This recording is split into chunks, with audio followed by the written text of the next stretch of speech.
hello, and welcome everyone here to Week 3, CEVO Season 4. We find ourselves in the Open Division tonight here on Tuesday. It's going to be Rewind with the coolest logo ever. It gets better every time I cast these guys.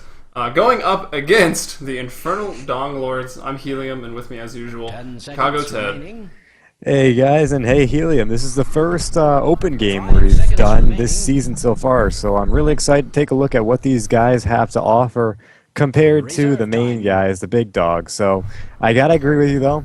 Rewind's logo is insane. Infernal Dong Lords, well, it's creative. I'll give it that. Yes, I mean, actually these teams are pretty good quality. Rewind, I think they were in main last season, it just didn't quite make the cut.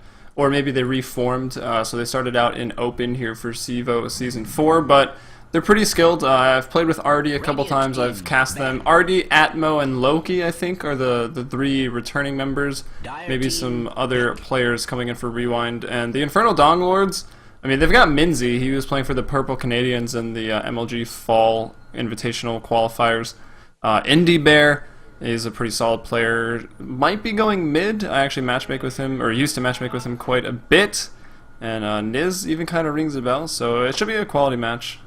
I like the tags on the side of the Infernal Dong Lords. We are. It's creative. Yeah, I like it. Much. Don't see that too often. 5 seconds so we take a look, and obviously we have the Ember Spirit getting banned out. He's been seeing so much hate. Players don't like him. They feel they hate him with a burning passion, and I had to fit that pun in there somewhere. But yeah, he's just been banned out so often, and you know it could be well deserved. But overall, I don't think he's as good as the bans make him out to be. Really? I mean, looking at all those interviews coming out of the Texas, the Monster Invitational, most of the players are saying that he seems pretty overpowered. I mean, you've got that easy, safe, long-range initiation, and if you practice it a little bit, you're going to get the Searing Chains out on 2 targets every time.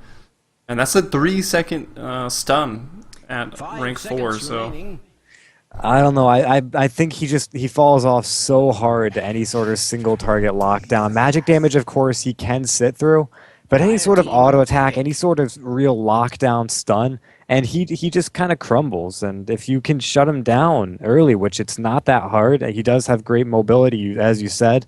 But again, a stun and initiation, he can't block out stuns with his Flame Guard. He only blocks out the damage. So, I mean, you can shut him down, and if you shut him down, he doesn't really do much.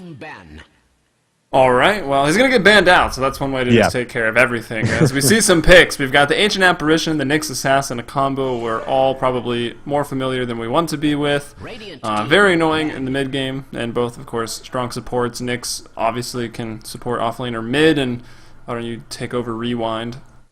Yeah, Rewind are pulling out the Bristleback and the Bounty Hunter. Bristleback, the kind of guy you do not want to tangle with, does more damage than you can handle if you let him get those stacks up on you, and is overall just a really tanky laner. And when you talk about the Bounty Hunter in conjunction with the track, it's you got to try to run away from the Bristle Bounty, and it's going to be very, very hard. They're going to kill you every time, or they're going to get that track gold.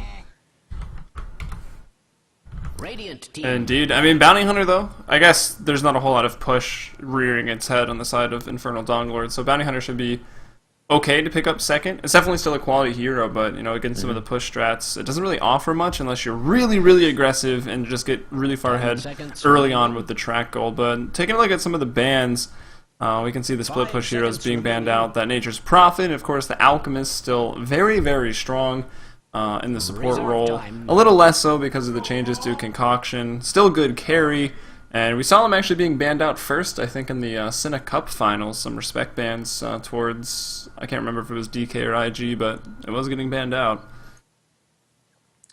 Yeah, I mean, Bounty Hunter, to be honest, though, he does very well versus the Nyx Assassin. This is just bringing up your point where you're talking about doesn't do very well versus a push. His counter invis is very nice, and his ability to just kind of walk around, scout things out, check up on the Ancient Apparition, who's a very squishy hero, mind you, so Bounty Hunter should be able to clean him up easily. So, I mean, Bounty Hunter second, it kind of forces Infernal Dong Lords at this point to start pushing their lineup into a more kind of roam together, keep each other safe, instead of their global split up and run around and try to get ganks off, because a Bounty Hunter is going to make things difficult if he can find out a solo squishy hero. So it's definitely, the second pickup is definitely trying to kind of throttle their ability to pull up a lineup. And there they go. They pick up the Dazzle, who typically sits together with other heroes. But again, another pretty squishy hero. Should be able to keep someone alive if the Bounty Hunter goes on them. So I like this pickup. The minus armor is definitely going to be nice versus the Bristleback. So. Well, it's a combo we kind of see a lot. It's either Ancient Apparition and Dazzle versus each other, where the heal, of course, is kind of negated by the Ice Blast. But if you can survive the Ice Blast, then you have the Dazzle heal to get you back online and back to pushing. Yep. Weave, of course, is always great. Grave will stop the Shatter from Ice Blast, so it's pretty good in that regard. But yeah, it should be fun. I think people are playing NBA in the background, so you can probably hear them screaming. I can probably. I've turned you down at this point because my headphones are really loud. So I mean, I can't hear them as much. But not at this point. You know, we did talk about the other day though with Dazzle and Ancient Apparition being paired together, how they're not entirely the best roaming combo. But they do have a Nyx now, Infernal Donglords, or they've had the Nyx. So that's going to make their roaming ganking potential a lot greater because those two heroes with a setup stun is really nice.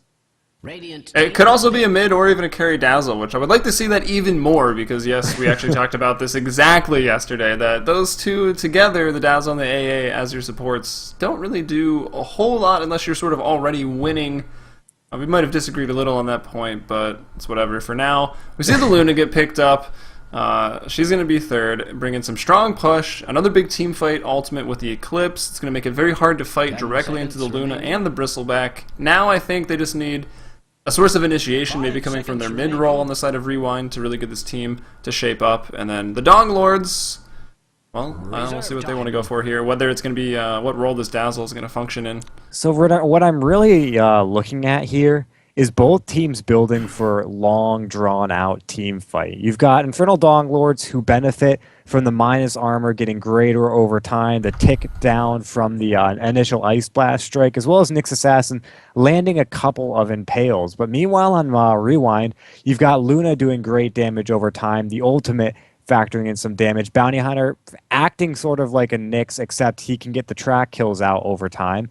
And Bristleback, who, as we know, gets those quill sprays up. So both teams, they're going to be trying to take these hectic, long, drawn-out, spread-out team fights. And I'm trying to figure out who it benefits more. But with that Slardar pickup, I can't help but feel like the Slardar is going to be having his heyday now.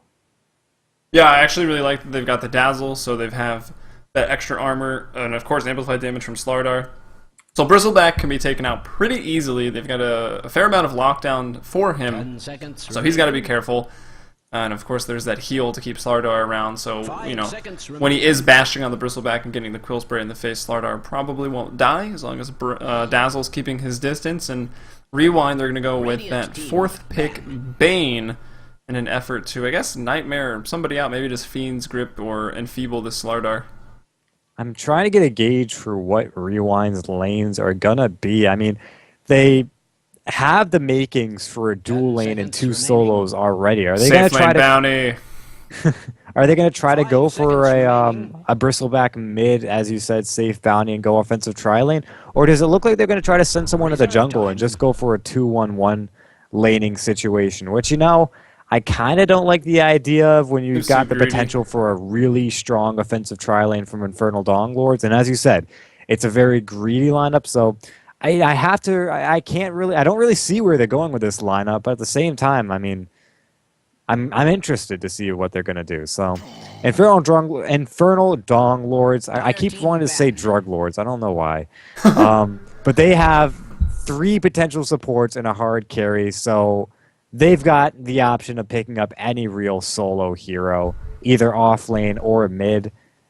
Pretty flexible. So, I mean, we're probably going to see one of those. If I were to make a guess, I would imagine someone along the lines of a Storm or a Puck, someone that can jump around during these long team fights and just get the damage out. Reserve time. Yeah, both of them would be pretty good. Another source of lockdown for either the Luna or the Bristle. So, you know, any stun is going to make Luna force that BKB out early, which I think at this point she's already going to have to. As we see, the Templar Assassin and the Lich are going to be the 5th bans there. We didn't really touch on the bans too much this game, but Enchantress, Crystal Maiden, those sneaky supports that can just be AFK in the jungle off the map, run those ganks, they get taken out by the Dong Lords, which makes me think they maybe want to put maybe an unconventional mid hero. Like, I guess Dazzle's not that unconventional anymore. We'll see what this last pick is going to be. I think all your options presented were nice. Remaining. Yeah, and I mean, we definitely talked about Ember Spirit enough to constitute talking about the bans for the entire drafting phase. But I mean, the bans, they're not as important. And it's good to know who gets banned out, but at the same time, they're not really going to be playing in this game. So you only really need to touch on them lightly. And of course, we went a little overboard with the Ember, but you know, he's a hero I like to talk about. It's a hot topic right now. Oh, there's your pun. Shadow Fiend? Right. Dire team. Well, that leads into my point of taking out all these armor. off the map ganking heroes. So yeah, the minus armor strat is very real right now for the Dong Lords. If even on the Radiant side this game, if they take out a couple 1-2 heroes of Rewind at past the 13-minute mark, let's say, they can easily do this Roshan. Yeah, I mean, Shadow Fiend is going to be an interesting pickup to watch, though. Of course, you said they don't have many ganking heroes, but they do still have the Bane. They do still have the Bounty Hunter, which can make things difficult. And if they pick up any sort of real stunning mid lane, they could even pick up someone like a DK here and just be annoying. Of course, the minus armor sucks, but if there's anyone to soak up minus armor, it is the Dragon Knight.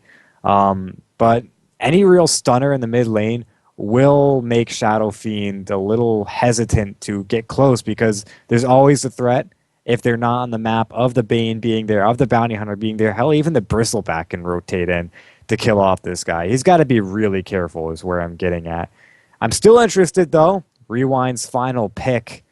I don't have any guesses. It's going to be Avenged. They're going to go for it's gotta be a support, the other support, otherwise. and they're going to go for the offensive and send Bounty and Bristleback as solo lanes. Yeah, and that's going to be some minus armor going the way of Rewind, so they've got that at their disposal. Not only that, but double aura. Yeah, the aura, the attack damage, of course, with Luna and Venge is going to be very nice. So, pretty age-old combination.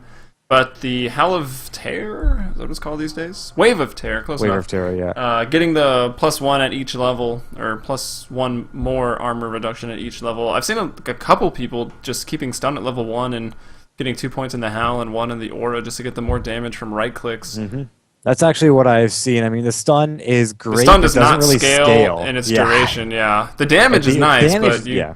10 seconds Well, remaining. we take a look at it this way, okay? 100 damage, that leaves 225 away, and with the duration not really scaling as much, you're just trying to build up as much damage during that small stun duration. I think more comes from the auto attacks than what comes from the initial strike damage of the magic really missile. should But prepare for I mean, that's a lot of math I don't want to do right now. A lot of math that's completely unnecessary, and for the moment, it's irrelevant. So yeah. we're just gonna also, wait and see how you probably these lanes play out. shouldn't go for that skill build in a pub. Like only don't max the stun if you're playing with a team, or at least two of your friends in a lane. If Because you know what if they you're don't doing. realize that they need to attack after you howl, then it's not really going to work out too well. But let's introduce the teams right now. So on the Dire, we've got Rewind. It will be Atmo. He's going to be carrying up on the Luna, supported by Ashy Larry, playing the Vengeful Spirit, and Artie going to be up on the Bane. He's got his wards, sentries up, smoke on the Venge, so they will look to roam into the mid lane to support Loki. He's going to be on the Bristleback. Should be able to farm decently, but I don't think he can put too much pressure on the Shadow Fiend, and it's going to be Blue Sky down here in the bottom lane on the Bounty Hunter. All right, so across the river, we have Lords, or not Lords, Niz. He's going to be picking up the Ancient Apparition. It's going to be Robo Goof on the Shadow Fiend. Minzy will be playing the Little Nyx Assassin. Indie Bear on your favorite Dazzle. And Crane, last but not least, going to be playing the Slardar. And can I just say that I'm really happy that all these names are pronounceable. It is nice. Always a good time. Sometimes Right, you have to make some stretches. Like last night with Drunk as F that we finally figured out. Yeah, thanks to the Twitch chat. But let's take a look at some of the warding going on right now. One's Ashy getting Larry, de-warded. yeah, being on top of things, keeping the D ward out so that his mid lane can kind of roam around this high ground without worrying about Shadow Fiend, seeing him, seeing what rune he's going towards, and taking advantage of that with the raises. It's actually going to be a nice rune ward on the top by the Dire.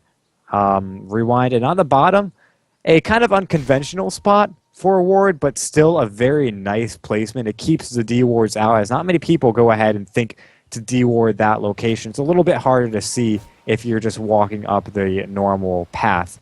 Dire, finally, have a nice ward blocking out any sort of gank attempt. Boom. We're going to draw. I'm drawing all over the minimap right now. It's not showing up Vision on the in minimap, all those whatever. avenues. Yeah, it doesn't show up on the minimap if your other broadcaster draws, but it does still show up on the ground. But a good ward in that bottom lane to keep Vision up for this off lane Bounty Hunter, so he can't get ganked or wrapped around quite as easily. Mid lane, though, we actually have Ancient Apparition coming over here, trying to shut down the Bristle while ensuring some more farm on the Shadow Fiend. So we see him at 3-0, Bristleback. Loki at 6-1 in the last hit, so off to a very early start. He actually got a Quelling Blade to even help him out even more. And Nyx Assassin, Minzy, up here in the top, trying to get off these creep pulls. I think he's going to tango down a tree. He does go boots. Look at them standing right next to each other. The vision blocked by this tree here. We can see that. The Bane out of sight, and the Nyx Assassin just barely out of sight. There He's actually going to catch a vision of him right now and run away there. Maybe he didn't even notice. I don't really think he just went and hid behind another tree. I think Bane is afraid of trading hits with a Nyx Assassin who has a spiked Carapace and stun up. It wouldn't be too smart for him, but we'll have to wait and see. So I'm kind of interested. We noted how the Ancient Apparition Niz was waiting in lane with RoboGuard or RoboGoof. Jeez, I can't really see the names right now. Just trying to dissuade off the Bristle. But an interesting thing I've seen taking place in a lot of the games I've watched is actually on the opposite side. It would have been the Bane rotating out to try to help Loki shut down RoboGoof. You think about the Bane, who has one of the most annoying skills in the game, the Enfeeble, which would absolutely destroy this Shadow Fiend in lane. You take a look at the minus 30 damage reduction. That against a hero that has pretty much no base damage, that's awful. So some of the things I would have been interested to see Bane rotate down, but it looks like Bane though, on top. Minzy's in a lot of trouble. He got that Spike Carapace on 3, but the auto attack from Ashy Larry will bring him down. So Vengeful Spirit getting that first blood, and a whole lot of people that I can't pronounce their names picking up items off of that. I was gonna say, take a look at that name distribution. Holy shit! It's no A's though. I can see our client really base. Yep. In the mid lane though, Loki is gonna get aggressive on to RoboGoof. But they're just going to end up trading hits, and Loki might actually take the butt end of that trade as he's sitting lower on health, only has one charge on his bottle. Meanwhile, RoboGoof is going ahead and bottle crowing. And take a look at that Ancient Apparition buff going on there. Ashy Larry going to the mid lane, as well as Artie, who I'm surprised still doesn't have any Enfeeble. That's really good to shut down the Shadow Fiend. If anyone's watching, if anyone likes to play the Bane, rotating to the mid lane to shut down the enemy mid is just one of those things that really makes a difference. Yeah, I think they just wanted more damage because as soon as they got the first blood, he put the point in damage, and then he was looking to go. They smoked up immediately heading towards the mid lane, but even with that D ward, the Radiant did have their ward taken away. Robo was playing very, very passive, so they expected that. They read the smoke gank, and nicely done to avoid that. The supports head back top for Rewind, going to get the pools going because, of course, they're going to want to get the level 6 up on Bane to have the Fiend's Grip online. He's sitting at level 3. Vengeful Spirit a little further ahead, almost towards 4. And another important hero with his levels, it's going to be Blue Sky on the Bounty. He's about to hit over to 4, so he's doing quite well in this off lane. Yep, Shadow Fiend not knowing that they have a ward. Loki knows what's going on. He's going to go ahead and back off. Great play by him, but Ancient Apparition, very nice play. Oh, wait, Loki. He's going to get a little over aggressive and one raise to rule them all. RoboGoof picks up the kill there. So definitely not first blood, but certainly in the mid lane, getting a solo kill like that is really nice.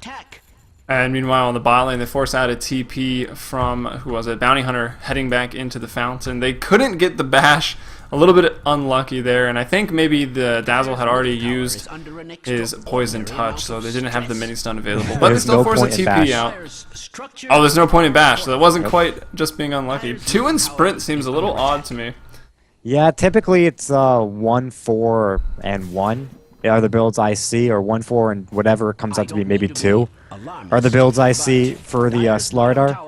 And it looks like he's actually going to go for the Boots first build. Whether he builds a Blink or just finishes up the Power Treads Vanguard is up to him. But I think I have already expressed my love for the straight-up Blink build. I don't know if it was yesterday or some other time. But yeah, it was yesterday. Yeah, I really love it. So I'm interested to see what he's going to go and how it works out for him.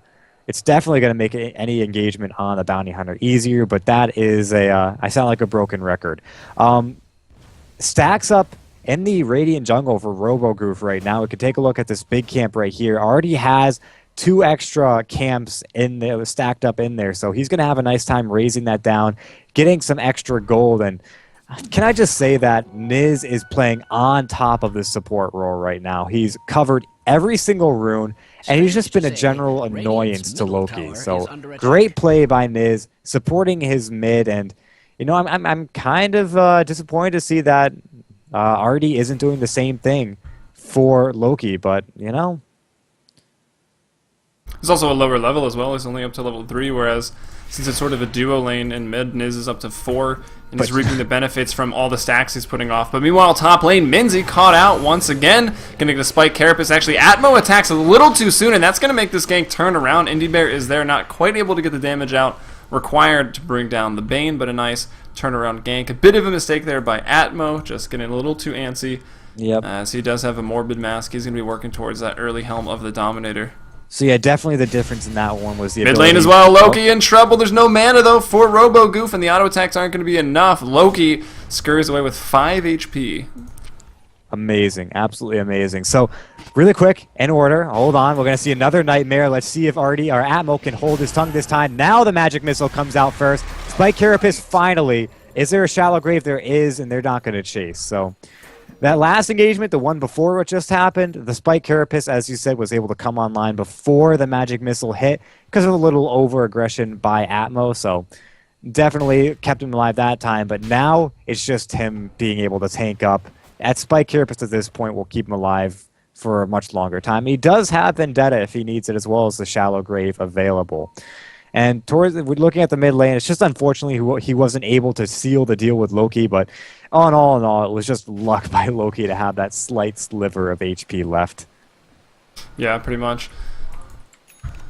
And we can see there's 4 people up top. The Bounty Hunter has rotated, so he's doing some scouting. He's being their mobile ward, despite them having a ward here anyway, so he's being a little bit redundant at the moment, just looking for his level 6 to get track up as RoboGoof goes back into the jungle. He's picking up the stacks, and I guess to drop back to a point you made earlier about going for the Boots 1 or the Boots of Speed straight into a Blink Dagger, I think if there's one game where you don't want to do that, it might be this game, because when you initiate, there's going to be a chance that an Eclipse comes off and some Quill Sprays, and yeah, top lane Minzy will be okay. So I think the Slardar, being a little tankier this game, it would be advantageous for him.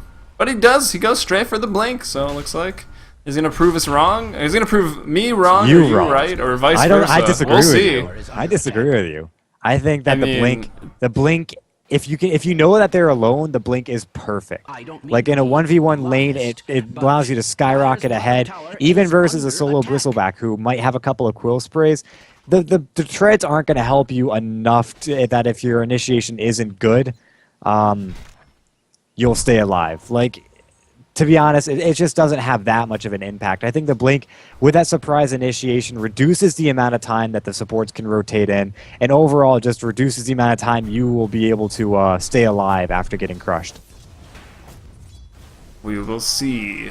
Yep, definitely. It's your word versus mine. We'll have to see. But Shadow Fiend, RoboGoof, is going to be picking up his Hand of Midas, using it for the first time on this on the Ice Creep in this medium camp right here. So some good golden XP going to end up going his way. He's sitting 1-0 right now and just going to farm up and become a monster in this game. That minus armor is absolutely imperative to their ability to deal the deeps as this game progresses. And already, Crane is going to be putting out the amplified damage. And now Blue Sky is sitting with an amp damage.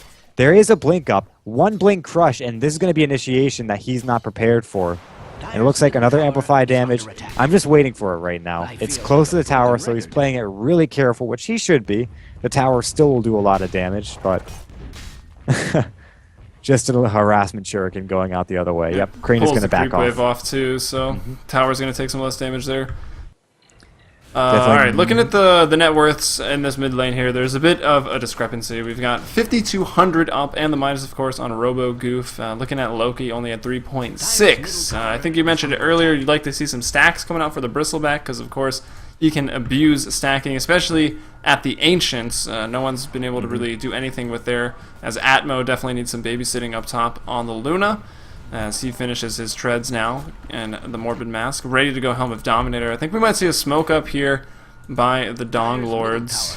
No, what did they bring out there? Oh, okay. Vendetta initiation. Who needs a smoke when you've got that? So Minzy walking over to Atmo, and there's no sentry down. 2-man Impale to follow it up. The heal Atmo has already dropped. Let's see if they can pick up Ashley Larry. The Poison Touch goes out. They're certainly going to get him. A Nightmare on to the Ancient Apparition, but it's going to be Artie who's taking a fall right here, as Crane has TP'd in with that Blink Dagger, getting it done, and Ashley's going to go down to Minzy. So that's 4-1 now. They pick up 3 kills. The entire tri-lane of Rewind is brought down there. And so far, no Bounty Hunter, no tracks. He's finally level 7. So, the blink there, you know, pretty good. He was able to get his power treads immediately after, which is exactly what you want to be able to do once you pick up the blink. You want to immediately transition and be aggressive. And so that's probably going to be the name of the game for the next 5 minutes, 5 to 10 minutes, is Slardar just pushing, being really aggressive, hyper-aggressive even, and making things happen across the map. Of course, he just kind of filed up that time, but I'll certainly look forward to seeing him initiate with that blink as time goes on.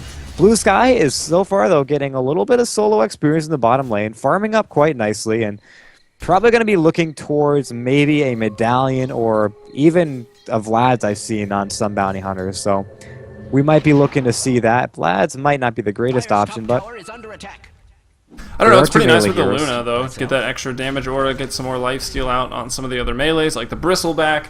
Really would help the push, and any armor aura is really going to help you. Nice blink out, going to disjoint that magic missile. So that's mana used up by Ashley Larry. He's sprinting back in for this initiation. Bounty Hunter's here somewhere. See if he can get out any tracks, as Artie's already fallen. Indie Bear going to get tracked up, but of course he does have the shallow grave, so Blue Sky not even going to be able to take him down. The grave goes out just in the nick of time. Do they have any reveal for him? He's still dusted up in half of its duration. He's going down right here. Double kill for Crane. Suddenly 8-1, and the Dong Lords proving that they came to play tonight, out to a very, very early and convincing lead.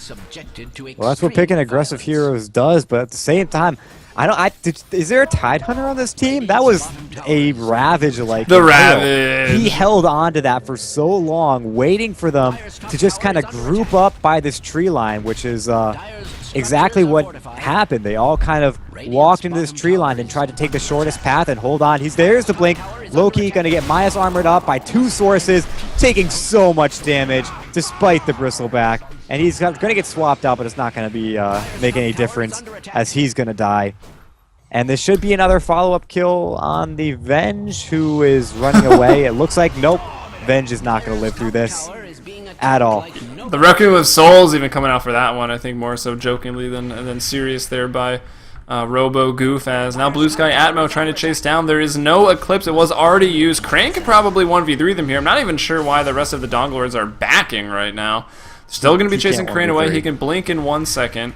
Yeah, now it's going to be 2 more seconds here. Let's see what Shadow Fiend can do. We'd like to have the ult. A nice ultimate going out from Niz, and that shows the power of the 40-second cooldown, but Niz will be brought down, something we talked about on the draft. Bounty Hunter, very good against the AA. They pick up another kill there on the side shop, and they will clean up the Bounty Hunter there. So 13-3, a 10-kill lead. We see Andrew Riley from the Malaysian U Fighting Champions, MUFC essentially, here also in CEVO, picking up some items off of that multi-kill.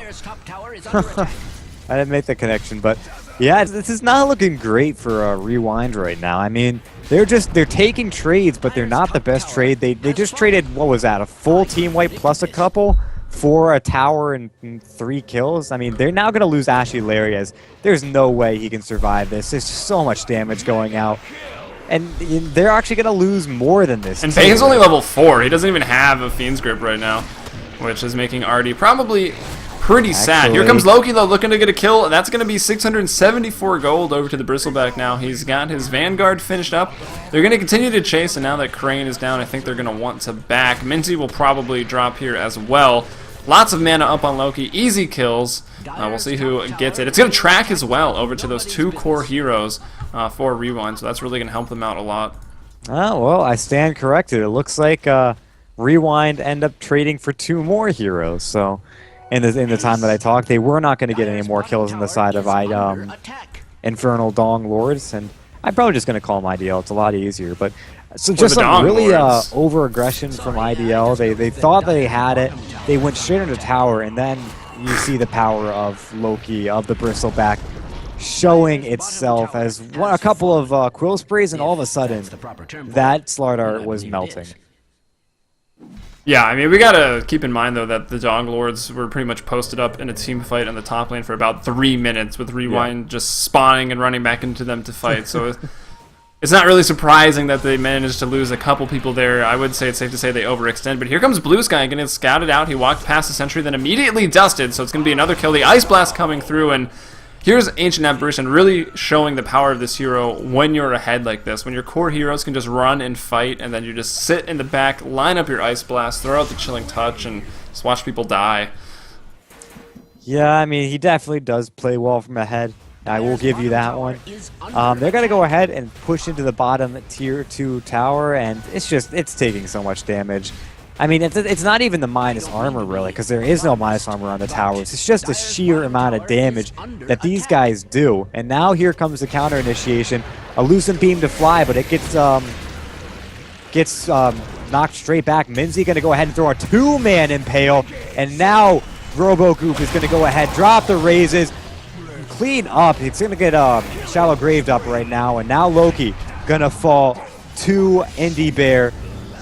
The raises are too much. Minzy, very low. He's actually going to fall. Shank's getting a kill for that one. I know that guy. I don't know from where. I just recognize the name. Top 5, there we go.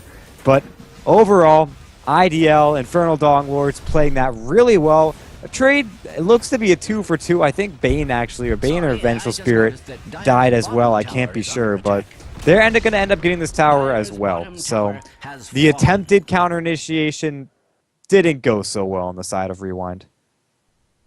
Bane's now level 6. He's got his Fiend's Grip up. Atmo is about to take an Ice Blast to the face. Should live through it. Will live through it. But going to keep him in the fountain a little bit longer, so not farming, not getting XP. In the meantime, the Dong Lord's going to find themselves a D ward. So yeah, they're being pretty hyper-aggressive, I would say. Giving away some kills, but winning these team fights convincingly against a Luna and a Bristleback. Just getting ahead so early in the game really made these fights a lot easier than I think they should have been. That last team fight wasn't as convincing as I typically would think it would be, judging by what they gained from it, but they still in a pretty good position to play this game. And, you know, I think if they can play a little bit more careful in some of these team fights, they'll definitely win this game, hands down. But if they give away too many heroes, as we see they've given away 2 or 3 in the past couple engagements, they keep doing that, I can see Rewind coming back from this quite handily. Now Indie Bear, he's going to be gone on by 2, but Crane is there. The blink straight on in, catches 2 with the slam. And Loki trying to run, trying to hide, but the Poison Touch is coming in, and he's going to get slowed up for a short amount of time, coming right back in, though, with those Quill Sprays. But here's another group up by Infernal Dong Lords, and they're going to push this 5. Looks like their next target is Roshan. Yeah, and they know that there's no Eclipse here from Luna. I think the last team fight in the bottom lane went a little better for Rewind because an actual full Eclipse went off on a couple people. The only reason RoboGoo survived was because of a nice grave from Indie Bear.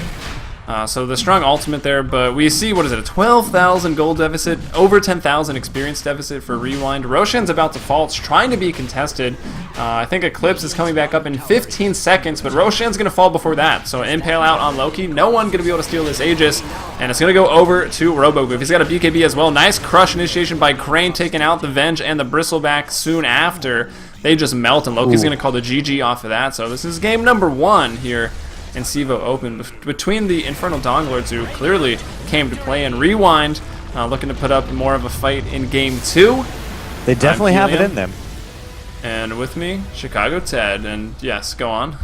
Sorry about that. I wasn't aware you're going to keep going in with the neither was I. credits. I don't know. I don't know what's But going yeah, they on. definitely have it in them. They did show a lot of composure in some of those team fights, but unfortunately it was not enough as IDL just got a little too far ahead. So yeah, definitely. Good game, and it looks like we're going to be going on to the game 2. Indeed we are. We'll be back soon. And of course, apologies for some of the delay earlier as we did switch games. But yes, BRB.